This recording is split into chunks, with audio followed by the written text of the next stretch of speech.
Hi hello friends. బాల్యం అనేది ప్రతి ఒక్కరి జీవితంలో ఒక అందమైన జ్ఞాపకం. ఎందుకంటారా? చిన్నప్పుడు మనం చక్కగా ఏది కావాలన్నా గట్టిగా ఏడ్చి గోల చేసి రోడ్ల మీద దొర్లేసి గెలుచుకుంటాం.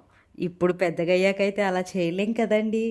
ఇంకా ప్రతి విషయంలో ఇంకొంచెం బెటర్మెంట్ ఇచ్చుంటే బాగుండేది, ఇంకొంచెం కష్టపడితే బాగుండేది అనుకుంటాం. కానీ చైల్డ్హుడ్లో మాత్రం అలాంటి ఆలోచనలు ఏమీ ఉండవు కదండి.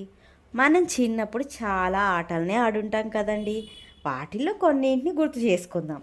కర్ర బిల్ల, గోళీలు, ఇసుక కనిపిస్తే ఇల్లు కట్టుకోవడాలు, వర్షం నీళ్ళు కనిపిస్తే పడవలు వేయడాలు, జారుడు బండలు, మంచిగా హాలిడేస్ వస్తే అమ్మమ్మ గారింటికి వెళ్ళి అక్కడ ఈత కొట్టడాలు.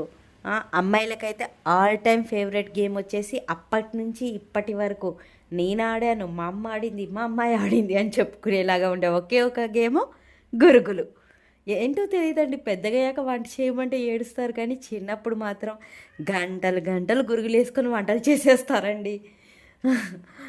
మా అప్పట్లో స్కూల్ నుంచి వచ్చేటప్పుడు చింతకాయలు, ఉసిరికాయలు, రేగ్గాయలు ఏవైనా కనిపించాయనుకోండి, మెల్లగా వెళ్ళేసి కొట్టేసేవాళ్ళం.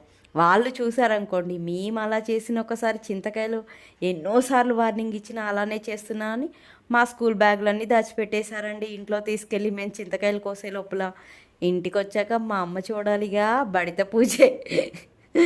అలా అనమాట. ఇంటికి వెళ్ళగానే హ్యాపీగా స్కూల్ బ్యాగ్ ఇంట్లో పడేసి చక్కగా 2-3 అవర్స్ ఎంజాయ్ చేసేవాళ్ళం. మళ్ళీ అమ్మ కర్ర పట్టుకొని 2 పీకి ఇంటికి తీసుకొచ్చే వరకు మనం ఇంటి మొహం చూసేవాళ్ళం కాదు.